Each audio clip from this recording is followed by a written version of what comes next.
Olá, hoje eu quero falar com vocês sobre um assunto bastante quente.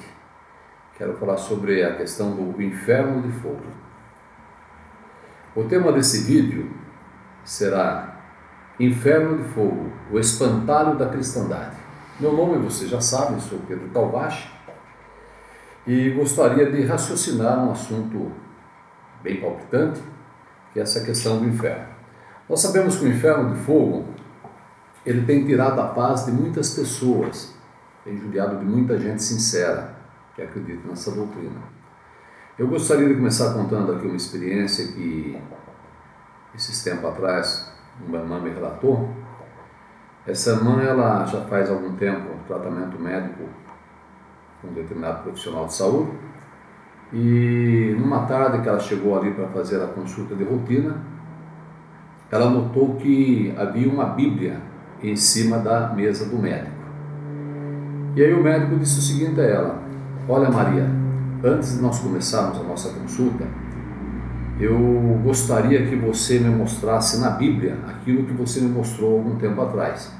Mas agora eu gostaria que você anotasse os versículos para que eu pudesse mostrar a uma pessoa. Quem seria essa pessoa que o médico estava para mostrar os versículos na Bíblia? Bem, é uma paciente desse médico que infelizmente perdeu o seu filho em função de uma desavença com outras pessoas, e como era uma pessoa que infelizmente estava andando por caminhos errados, esse rapaz foi morto. E aí pessoas da sua igreja vieram falar para essa senhora que esse rapaz agora estava sofrendo no fogo do inferno. Ele estava ali queimando dia e noite, sendo torturado pelo diabo e seus demônios. Bem, isso foi um desastre na vida daquela senhora. Por quê? Porque ela entrou numa depressão profunda e não queria mais viver, porque todas as vezes que ela ia se alimentar, segundo o que ela passou para o médico, ela lembrava do seu filho. Pensava: como é que eu posso estar aqui comendo, me alimentando, enquanto meu filho nessas horas está em chamas, gritando, sendo atormentado? Quando ela ia dormir, a mesma coisa. Como é que eu posso dormir aqui aquecida na minha cama, confortavelmente, se meu filho está ali queimando eternamente no fogo do inferno? Então essa senhora já não estava se alimentando, não estava dormindo, e até mesmo quando ela ia beber água, ela pensava: como é que eu posso beber essa água fresquinha, gostosa, sendo que meu filho está sendo torturado nas chamas do inferno? E segundo esse médico, nenhum tratamento estava fazendo efeito para essa senhora, em função desse trauma que ela adquiriu. Então ele estava querendo agora recorrer à Bíblia para ver se, citando os textos da Bíblia, se ela, lendo os textos na Bíblia, se ela pelo menos poderia passar a levar uma vida mais normal, mais tranquila. Então vejam que essa doutrina, ela realmente tem judiado das pessoas. Mas a questão é: o que é o inferno? Será que o inferno realmente é isso que as igrejas ensinam? Por isso que esse vídeo aqui, ele não tem a conotação de atacar ninguém, nem instituições religiosas, nem tampouco pessoas. Mas o objetivo é esclarecer. Não é impor nada a ninguém, mas expor aquilo que a Bíblia realmente ensina. Então eu peguei uma linha de raciocínio aqui que vai mostrar o seguinte. Primeiro, para que exista inferno, a vida consciente após a morte, é necessário que as pessoas tenham uma alma imortal. Será que a Bíblia ensina isso? Segundo ponto, o que é o inferno e por que há tanta confusão sobre ele? E o terceiro é: que esperança há para os que estão no inferno? Então nós vamos começar a analisar aqui, primeiro ponto, qual é a condição da pessoa quando morre. E vou analisar aqui na Bíblia, João Ferreira de Almeida, edição Revista e Corrigida, a Bíblia do Obreiro. Vou usar aqui várias traduções, enciclopédias, léxicos, dicionários bíblicos e assim por diante. Primeiramente, eu gostaria de começar analisando aqui Gênesis 2:17 e mostrar o que Deus falou para Adão quando Adão foi criado. Gênesis 2:17. Você pode acompanhar depois na sua própria tradução, e aí você poderá raciocinar e tirar suas conclusões. Depois de criar o homem, aqui no capítulo 2:17 da tradução Almeida, Deus disse o seguinte a Adão: mas a árvore da ciência do bem e do mal, dela não comerás. No dia em que dela comeres, certamente morrerás. Então note que Deus falou para Adão que se ele comesse daquela fruta, daquele fruto, ele certamente morreria. Bem, nós sabemos, já conhecemos a história e sabemos que Adão, ele comeu do fruto juntamente com Eva e aí recebeu a sentença que Deus já havia dito. Olha o 3:19, diz assim: no suor do teu rosto comerás o teu pão, até que te tornes a terra, porque delas foste tomado, porque és pó, e em pó te tornarás. Então Adão morreu. Ele voltou à mesma situação que ele tinha antes de ser criado, inexistência. Note que aqui não fala que Adão foi para o inferno de fogo, no local de tormento. Romanos 5:12 fala que por meio desse homem Adão, o pecado entrou no mundo e em consequência disso a morte. Então se alguém teria que inaugurar esse inferno de fogo, porque ele realmente foi o causador do pecado aqui entre os humanos, teria que ser Adão. Mas note que Adão não recebeu a punição de ir para o inferno. Ele voltou simplesmente à inexistência, voltou ao pó. Isso tem respaldo bíblico. Quando você vai aqui para Eclesiastes, capítulo 9, um texto que você provavelmente conhece bem, Eclesiastes, capítulo 9, vejam o que diz aqui, primeiramente o versículo 5, mostrando qual realmente é a condição dos mortos. Eclesiastes 9:5, diz assim: porque os vivos sabem que hão de morrer. Note, mas os mortos não sabem coisa nenhuma, nem tampouco eles têm jamais recompensa, mas a sua memória ficou entregue ao esquecimento. Olha o versículo 10. Tudo o que te vier à mão para fazer, faze-o conforme as tuas forças, porque na sepultura, para onde tu vais, não há obra, nem indústria, nem ciência, nem sabedoria alguma. Então, fugindo de todas as filosofias, platônicas inclusive, a Bíblia diz claramente que a pessoa quando morre, ela morre mesmo, ela volta ao pó. É interessante que Jesus, ele sempre comparou a morte como sendo um sono. Se você lembrar do capítulo 11 lá de João, ali quando chegou a notícia que Lázaro não estava bem, Jesus falou que Lázaro tinha ido descansar, mas que ele iria viajar para lá para despertá-lo do sono. Então Jesus sempre falou da morte como sendo um sono. Aliás, a Bíblia fala, os que adormeceram na morte. E isso é tão verdade que eu trouxe aqui um dicionário grego-português, e aqui falando da palavra cemitério, essa palavra cemitério, ela vem de uma palavra grega, a palavra coemitério. E aqui na página 325, fala que coemitério, da onde se origina a nossa palavra cemitério, significa lugar para dormir. Outros dicionários falam que cemitério ou coemitério é um quarto de repouso, um local onde as pessoas vão para descansar. Então vejam que essa é a situação daqueles que morrem. Simplesmente voltam para o pó e ali eles ficam esperando, conforme vamos ver mais à frente, o momento da ressurreição. Então não tem nenhuma vida consciente depois que a pessoa morre.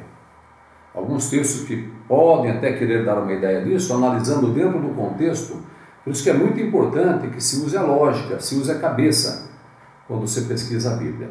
Nós vamos ver aqui no decorrer da nossa palestra. Bem, então nós vimos o que realmente acontece na morte.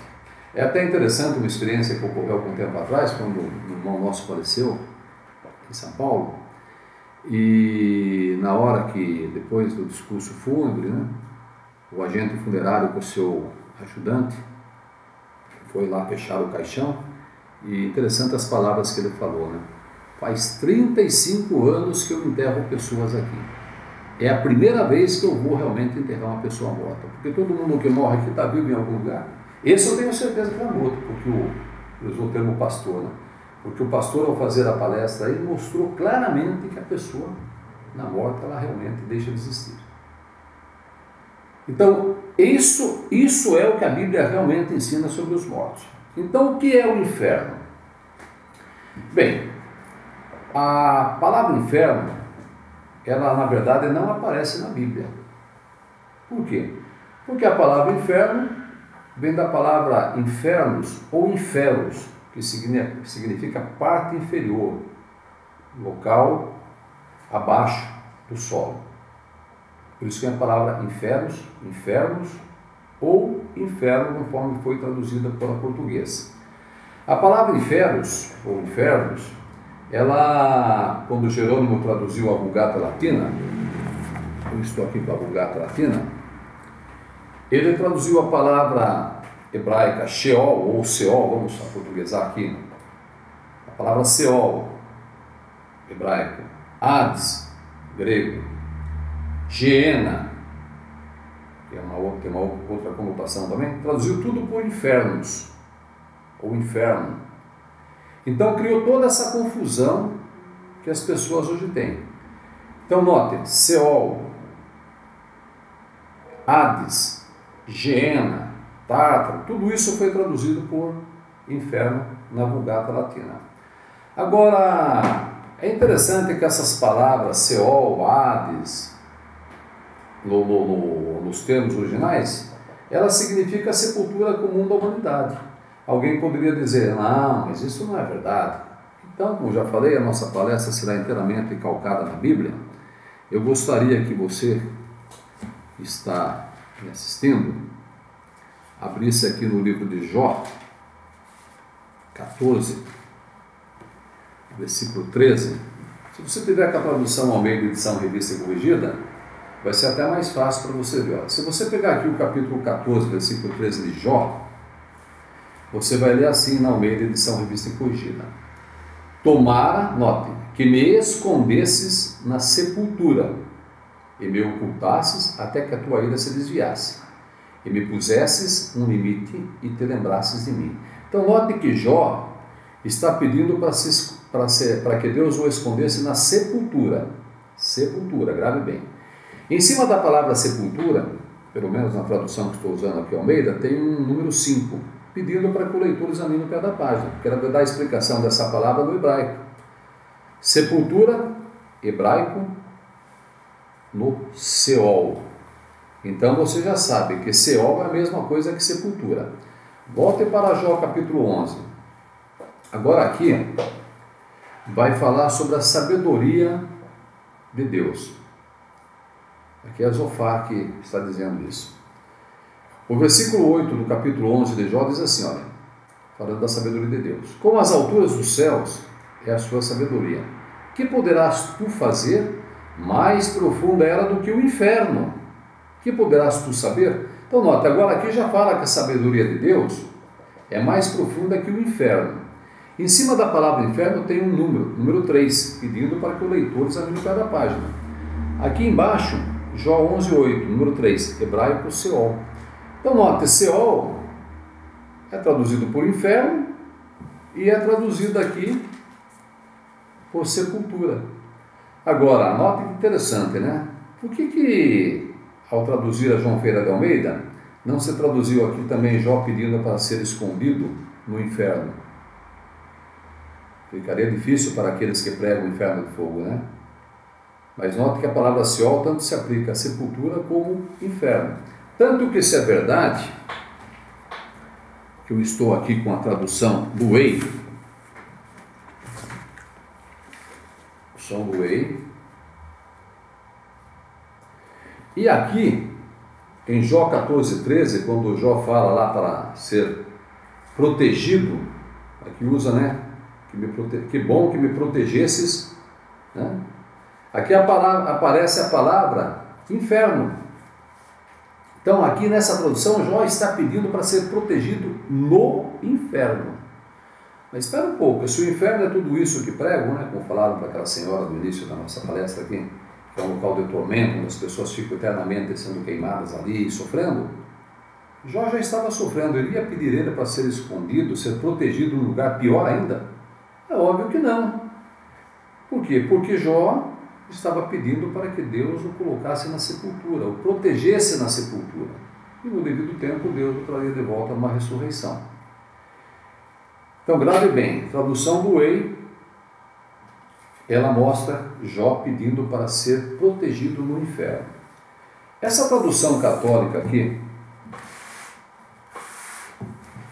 Edições Paulinas, do padre Matos Soares, se você pegar aqui Gênesis 37, 35, aqui foi quando chegaram para Jacó e falaram que seu filho José havia sido morto por um animal. Olha o versículo 35, o que Jacó pede para Deus. Gênesis 37, 35.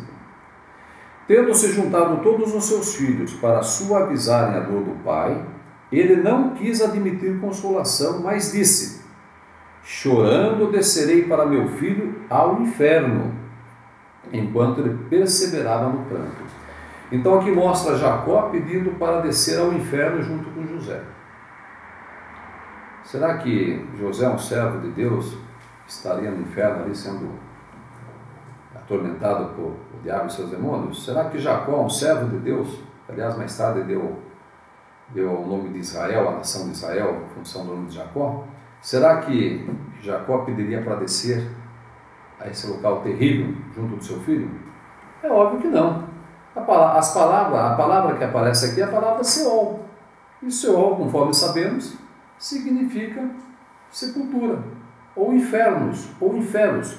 Aliás, o termo anglo-saxônico infernizar batatas, gravem bem isso, significa enterrar batatas ou colocar batatas no porão. Olha que interessante.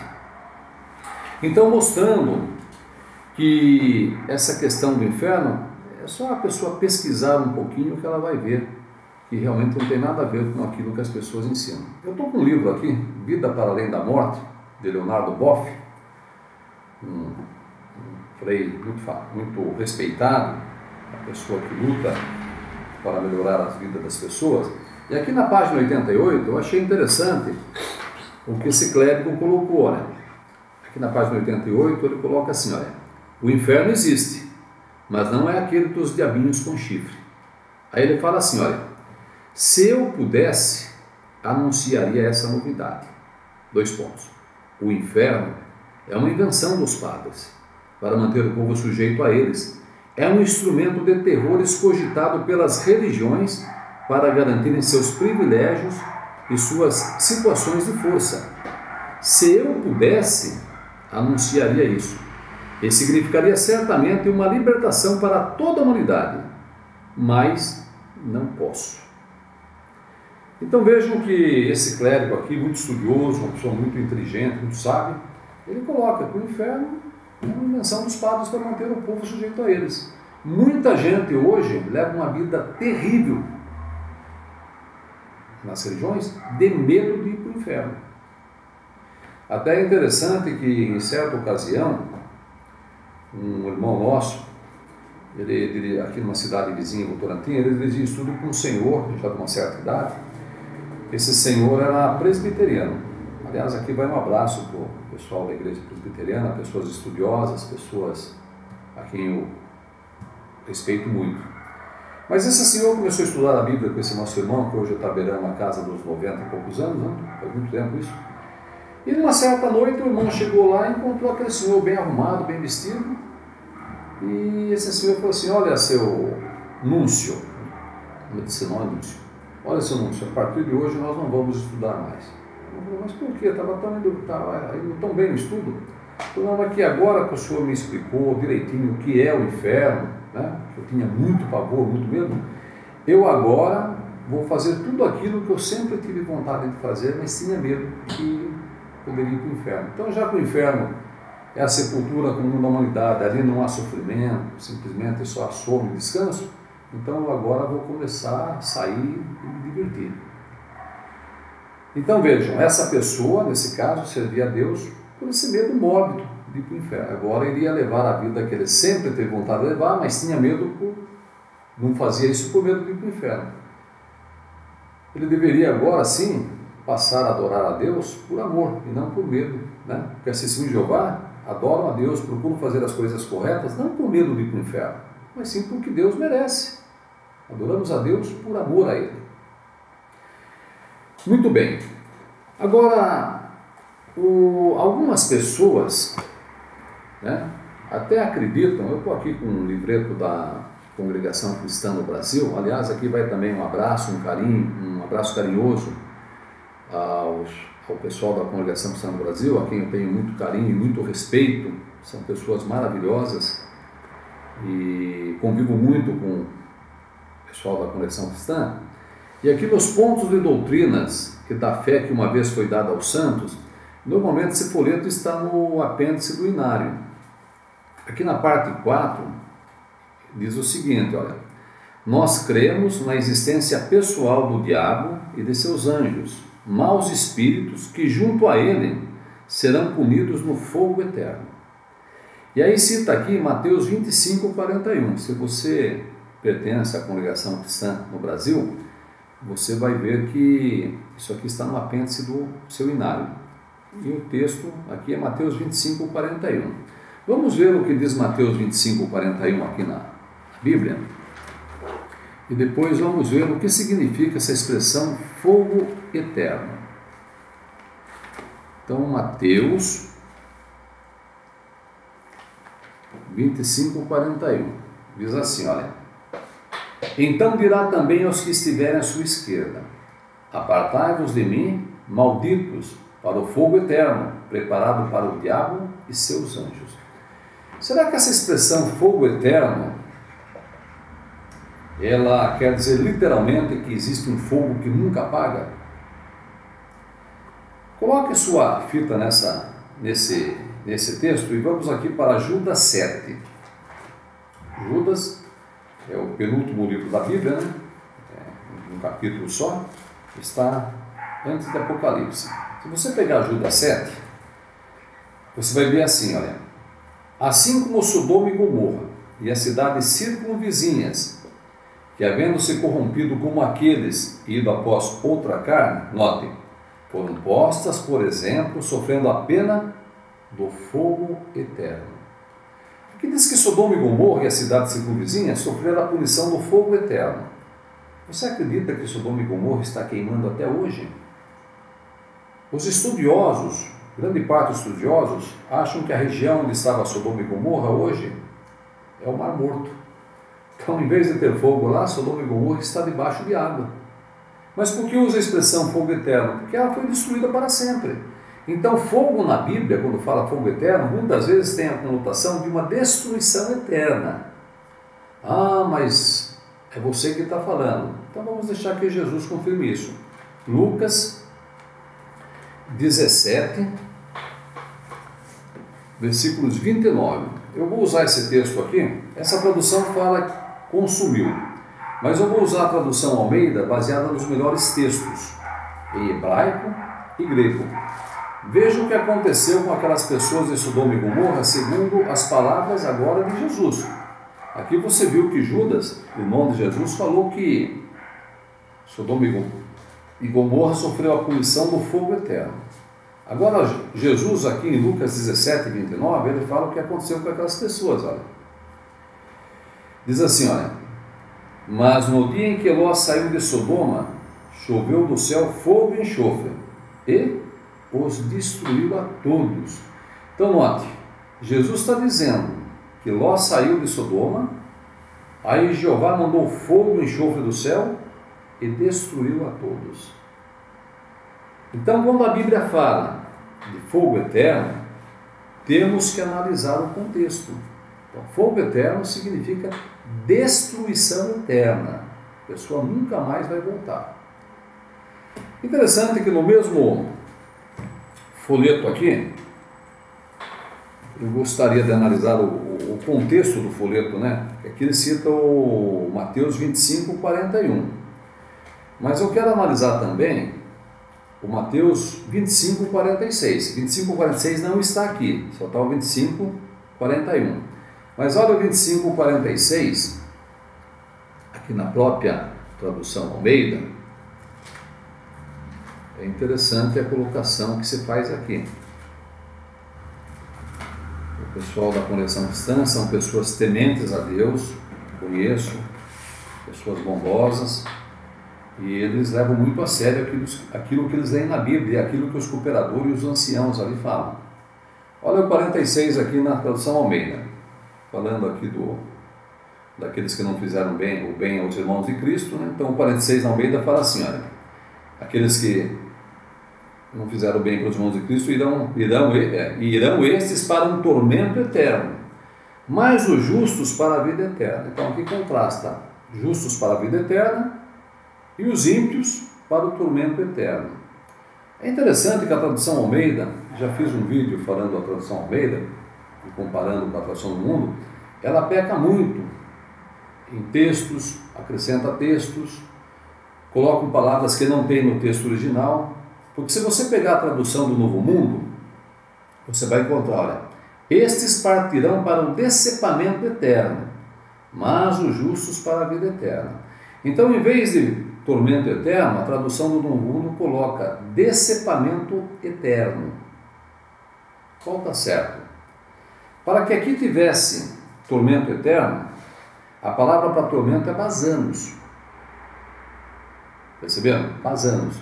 Mas aqui aparece uma outra palavra, a palavra colazim. A palavra colazim, se você depois quiser pesquisar num léxico, num dicionário, enfim, um estudo mais aprofundado, você vai ver que colazim significa literalmente uma podadura eterna, ou um decepamento, quando você decepa um galho de uma árvore, né, e tira, né? Aquele galho vai morrer, obviamente, porque está tirando da árvore. Então, colazim significa isso, podadura eterna, decepamento eterno. Então, vejam que, só para ilustrar, né, essa questão de tormento eterno aqui, não aparece na Bíblia.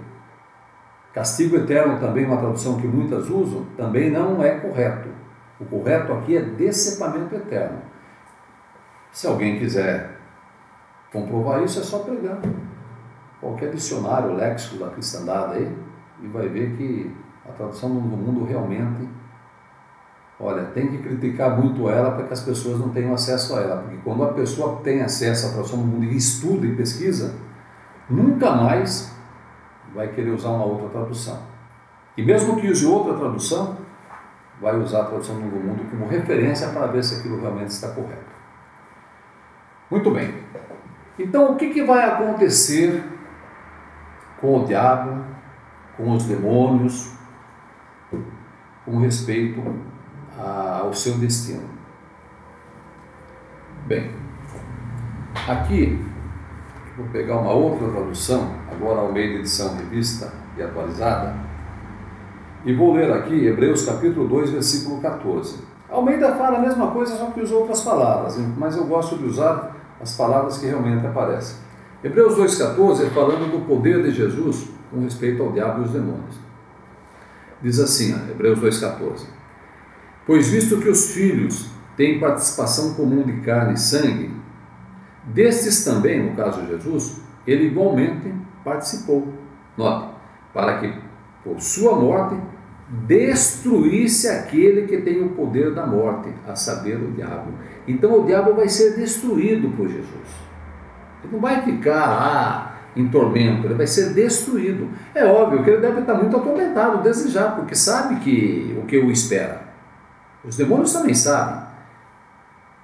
Por isso que lá falava Jesus, viestes nos atormentar antes do tempo, né?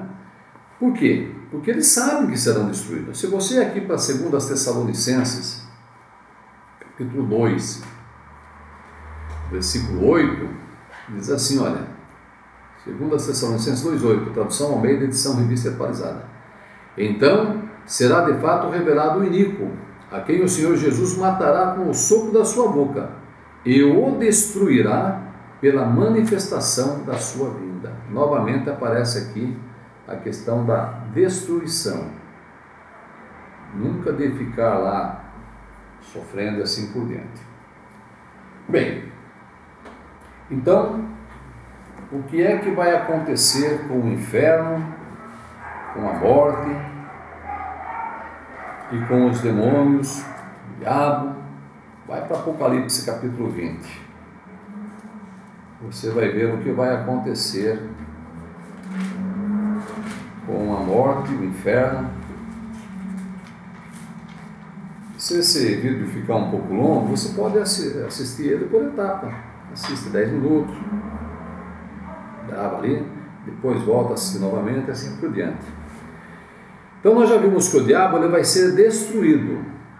Os demônios também serão destruídos. E nota o que diz aqui,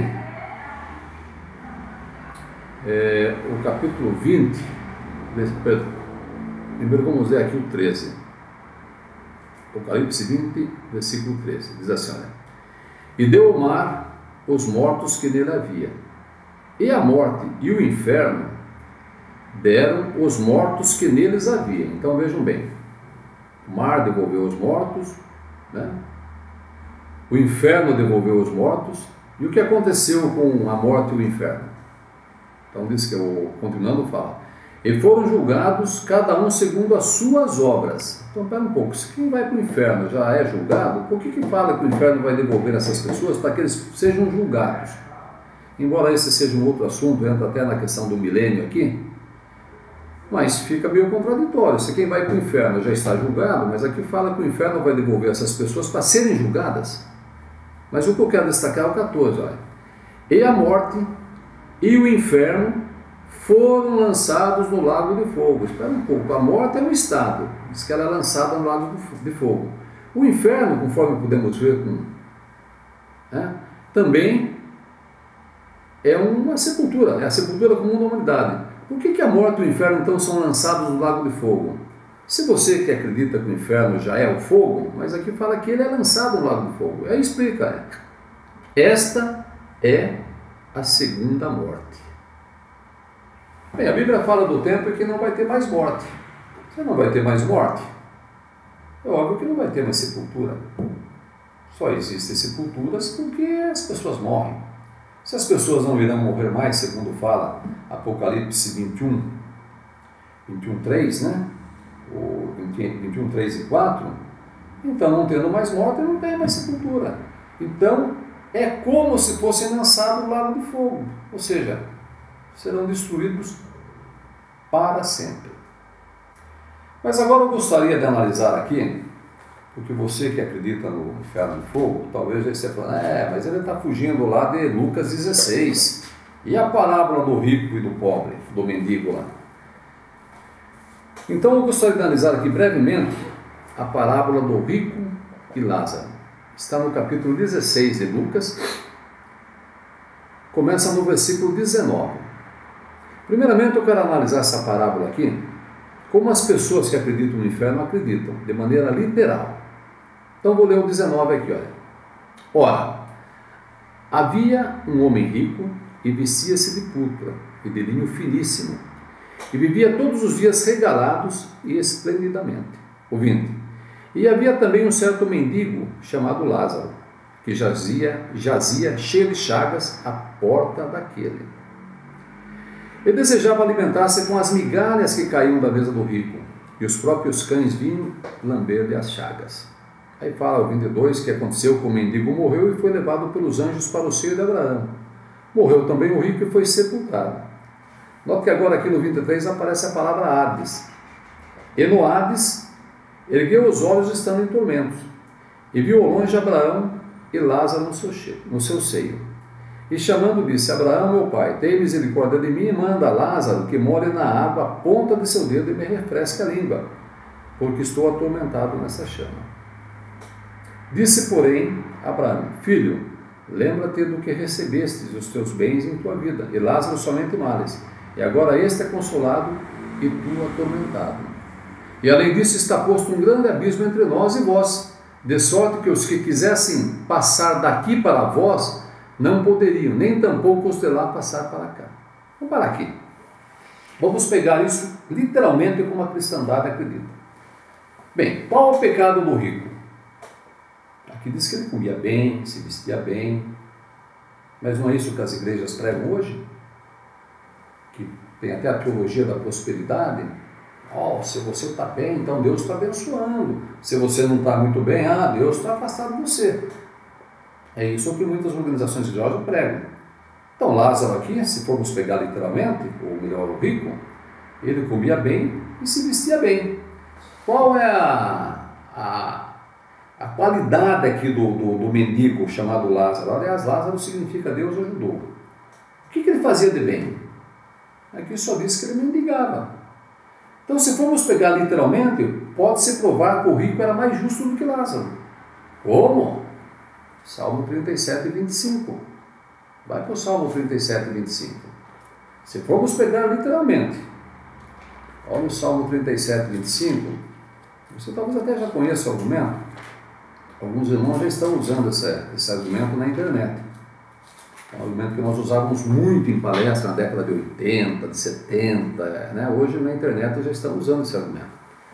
O 37, 25 diz assim, olha, fui moço, agora sou velho, note, mas nunca vi desamparado o justo, nem a sua descendência mendigar o pão.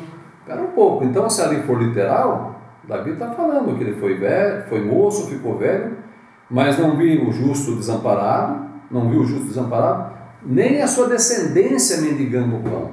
Se ali Lázaro era um mendigo literal, como alguns querem acreditar, então ele não era justo. Porque se ele fosse justo, conforme diz Davi aqui, Davi nunca viu um justo mendigar o pão. Percebeu? Então vejam que se for pegar literalmente, a coisa começa a complicar.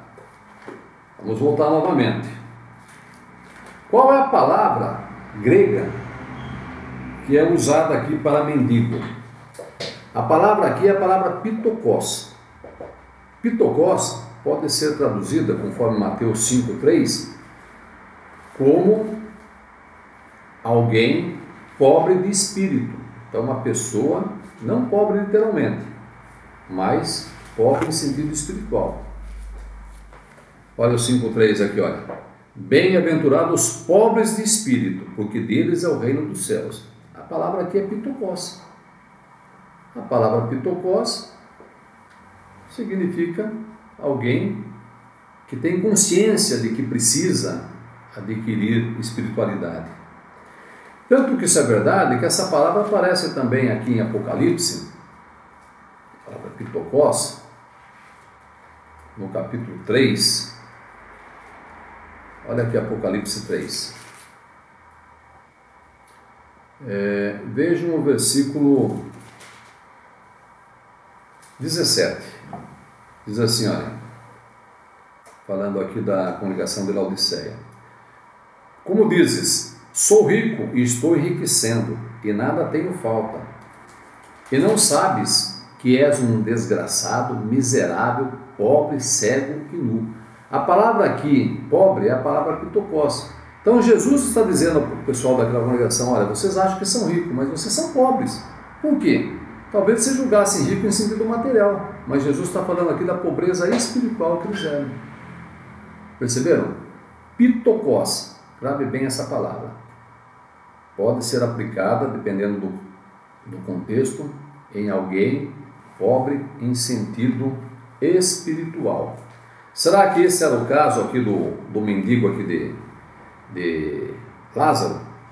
É óbvio que era, porque conforme lemos o Salmo 37, 25, né? Um outro detalhe também, se formos acreditar que isso aqui é literal, então temos que acreditar que o céu e o inferno são tão próximos que alguém pode ficar trocando ideia, né? Como é que está as coisas aí? Ah, aqui está bem, aqui está terrível. Será que é isso que nós sabemos? Isso faria com que aqueles que vão para o céu fossem infelizes, porque a pessoa está lá no céu vendo o sofrimento de seus entes queridos, muitas vezes que foram para o inferno. Será que a pessoa seria feliz? Óbvio que não. Esse é um outro detalhe. Um outro detalhe aqui também fala que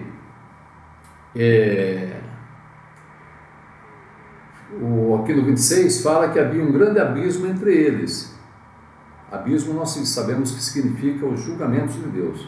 E fala também que aqueles que estivessem lá no céu, que quisessem ir lá para o inferno, não poderiam. Nem aqueles que estão no inferno subir lá com Deus. Será que alguém que está no céu ia querer descer para o inferno? Óbvio que não. Então o que significa essa palavra? Bem, nós sabemos que a classe aqui representada pelo homem rico é a classe dos fariseus.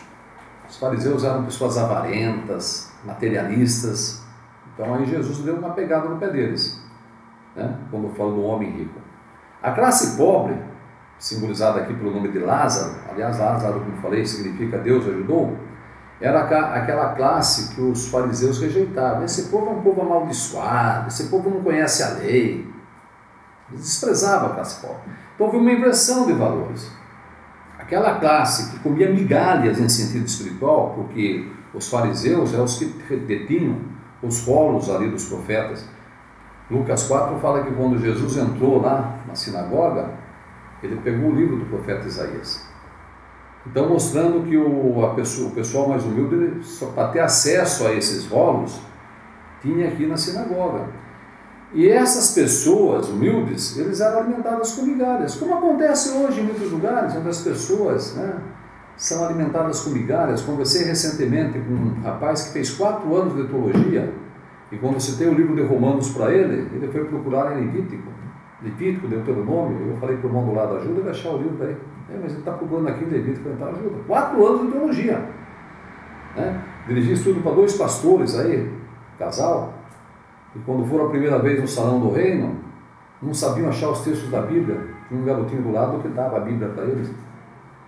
Entendeu? E aí a esposa falou para ele, puxa querido, olha que vergonha, nós pastores, e o menininho acha o texto antes de nós. Ele falou, mas aqui é outro espírito, aqui é outra sintonia, aqui é Bíblia, aqui não é gritaria não, aqui é Bíblia. Perceberam? Então note, essas migalhas que hoje muita gente é alimentada. Então essa classe seria favorecida pelo Abraão maior e aí ficaria numa posição elevada. E esse tormento que a classe do rico sofreria, se você pegar o capítulo 7 de Atos, você vai ver que quando Estevão passa a fazer uma dissertação sobre a história do povo de Israel, o versículo 54 de Atos 7 fala assim, olha, e ouvindo eles isto, enfureciam em seu coração e rangiam os dentes contra ele, contra Estevão, e acabaram no fim apedrejando Estevão, e ele morreu. Então notem, isso é o que realmente simboliza essa parábola. Esse negócio que pegar isso aqui literalmente, fica nessa coisa que nós vimos aí, né? Muito bem, eu estou com o livro aqui, Jeová dentro do judaísmo e do cristianismo, e esse livro aqui, não sei se quem tiver pode pesquisar. Aqui na página 135, ele fala aqui, olha, ao se referir ao Hades, Platão faz alusão a uma antiga tradição nossa conhecida. Sem dúvida, bebida na mitologia, aqui ele dá uma feição nova de relação, sabedoria, traço, alma imortal, e não alma imortal e tormento eterno, para o pagamento dos pecados. Que a teologia católica desenvolveria a partir de mitos pagãos. Então, o que esse livro está falando? Que Platão ele desenvolveu uma doutrina, alma imortal, sabedoria e alma imortal. Já a Igreja Católica, pegando os mitos pagãos, desenvolveu a doutrina alma imortal e tormento eterno, para pagamentos de pecados. Então, mostrando que essa questão de imortalidade da alma, inferno de fogo, assim como trindade e outras coisinhas mais, vem tudo da mitologia pagã. Pode parecer estranho para você que foi criado acreditando nisso, mas se você pesquisar, você vai ver que realmente o que eu estou falando tem base bíblica, que é a mais importante, e também tem base histórica. Bem, mas eu falei que como último ponto, eu ia falar aqui da que esperança há para os que estão no inferno. Gostaria de ler aqui Jeremias 7,31, e você já vai ter uma ideia do que Deus pensa do inferno. Jeremias 7,31 diz assim, muitos que conhecem esse texto já sabem o que eu vou citar aqui, mas os que não conhecem poderão anotar. Falando aqui do que estava acontecendo lá em Israel, aqui é Deus falando, né, por meio de Jeremias, diz o 7,31. Edificaram os altos de Tofete, que está no vale do filho de Inom, para queimarem a seus filhos e suas filhas, o que nunca ordenei, nem me subiu ao coração. Então aqui Jeová está falando, olha, eles estão queimando os seus filhos e suas filhas, eu nunca ordenei isso, nunca mandei queimar pessoas, nunca, isso nunca me passou pela cabeça. Aqui fala do vale do filho de Inom. No tempo de Acaz e Manassés, eles, lá em Jerusalém, a sudeste de Jerusalém, tinha um vale estreito e profundo, e lá eles começaram a sacrificar pessoas ali, crianças especialmente. Depois veio Josias e transformou aquele vale, aquele local onde sacrificavam crianças, num local chamado Geena. Vou explicar já o que é a Geena. É interessante que fala aqui a palavra Tofete, né? A palavra Tofete, segundo a Bíblia Rabínica de Jerusalém de 1972, diz assim, o nome do lugar era Tofete, e diziam que era chamado assim porque dançavam e tocavam pandeiros por ocasião da adoração, para que o pai não escutasse os gritos do filho quando estivesse fazendo passar pelo fogo, e para que seu coração não ficasse agitado, ele tomasse o filho das mãos dele. Isso é o que significa Tofete, segundo a Bíblia Rabínica, Jerusalém, em 1972. Então o que aconteceu? Quando Josias assumiu o poder, ele destruiu aquele local de sacrifícios e criou ali um lixão. Então ali passou a ser consumido o lixo da cidade, cadáveres de animais, e pessoas que os judeus achavam que era indigno de ressurreição também era jogado ali, nem enterrado era jogado ali, porque eles sabiam que Geena era símbolo da destruição eterna. Então quem vai para Geena é aquele lago de fogo lá que foi lançado no inferno, a morte, o diabo também é lançado lá e assim por diante. Por quê? Porque aí não tem ressurreição, essa pessoa não voltará a viver. Tanto que isso é verdade, que aqueles que estão no inferno terão ressurreição. Já vimos que o inferno é a sepultura comum da humanidade. Agora, se você pegar aqui Apocalipse capítulo 1, versículo 18, olha quem tem a chave do inferno. Às vezes eu pergunto para as pessoas, né? Quem é que tem a chave do inferno? É o diabo. Ele que é o que comanda o inferno. Mas não é o diabo que tem a chave do inferno. Olha, fala aqui o 1,18 do Apocalipse. Jesus falando, e o que vive, fui morto, mas eis aqui estou vivo para todo sempre. Amém. E tem as chaves da morte e do inferno. Jesus tendo a morte, a chave da morte, quem é que vai trazer as pessoas à vida novamente? Não é Jesus? Quem é que vai trazer as pessoas das sepulturas? Não é Jesus? Por isso que fala que tem as chaves da morte e do inferno. Então, diferente daquilo que acreditam que é o diabo que tem a chave do inferno, como o inferno é a sepultura comum da humanidade, obviamente Jesus vai trazer de volta essas pessoas. Então essas pessoas voltarão novamente a viver. E que bom saber que Jeová, o Deus da vida, Ele tem na memória as pessoas que já morreram. Se você pegar lá João 5, 28 e 29, ali fala que todos que estão nos túmulos memoriais ouvirão a sua voz e sairão. Os que fizeram coisas boas para uma ressurreição de vida, e os que fizeram coisas ruins para uma ressurreição de julgamento. Aí entra o milênio. Aí entra a questão do milênio, que é um período de 1000 anos onde as pessoas serão julgadas, né, terão condições de voltarem à condição original que Adão foi criado, a condição de perfeição. Por isso que durante o milênio as pessoas serão aperfeiçoadas. E é interessante que ali usa a palavra para túmulos memoriais, a palavra minimium. E a palavra minimium vem de memória. Então aqueles que estão na memória de Deus. Então tem o Hades, o Seol, que é a sepultura comum da humanidade. Jonas, lá em Jonas capítulo 2, fala que do ventre do inferno ele gritou, clamou a Deus. Por que fala lá inferno? Outras traduções falam Seol, outras falam lá sepultura. Porque se Deus não tirasse Jonas de lá, ali seria a sua sepultura. Perceberam? Por isso que Hades e Seol significa sepultura comum. Minimium significa memória, vem de memória. Então Jeová, por meio de Jesus Cristo, nosso Salvador, Ele vai trazer todas as pessoas que morreram. Muitos morreram fazendo injustiça por não conhecerem a Deus. Tem muita gente boa que às vezes até ficam indignadas com o povo de Jeová porque ouvem certas coisas que para eles aquilo é novidade e acham que os irmãos estão falando coisas que não estão na Bíblia, mas podem ter certeza, tudo aquilo que assim Jeová prega tem base bíblica. Então não deixe que as pessoas mudem o seu foco, porque quando ficam criticando, porque o Russo foi isso, o Rutherford foi aquilo lá, isso é uma maneira de tentar mudar o foco, atacar pessoas que já morreram, que não estão aqui para se defender, e com isso mudando o foco das doutrinas. Russell, ele realmente trouxe de volta, de maneira gradativa, o verdadeiro cristianismo, a verdadeira adoração. Agora, as pessoas que montaram religiões por aí simplesmente pegaram as doutrinas pagãs que já eram propagadas pela Igreja Mãe, a Igreja Católica, e simplesmente continuaram propagando isso.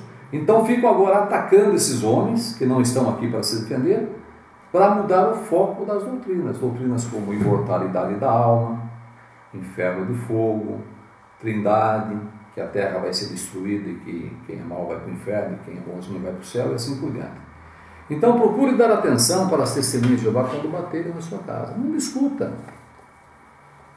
Procure dialogar. Conforme já falei em outro vídeo, é o amor que identifica o verdadeiro cristão. Então se você se julga cristão e quer ser cristão, procure desenvolver essa qualidade. Se o Jeová está indo na sua casa para levar a mensagem da Bíblia, não estão indo ali para te impor nada, estão apenas expondo o que realmente é verdade. Eu agradeço a todos pelo carinho e pela atenção. Desculpe se fui infeliz em algumas colocações ou em alguma colocação, mas o objetivo sempre é de ajudar, nunca é de atrapalhar. Obrigado a todos e até outra oportunidade.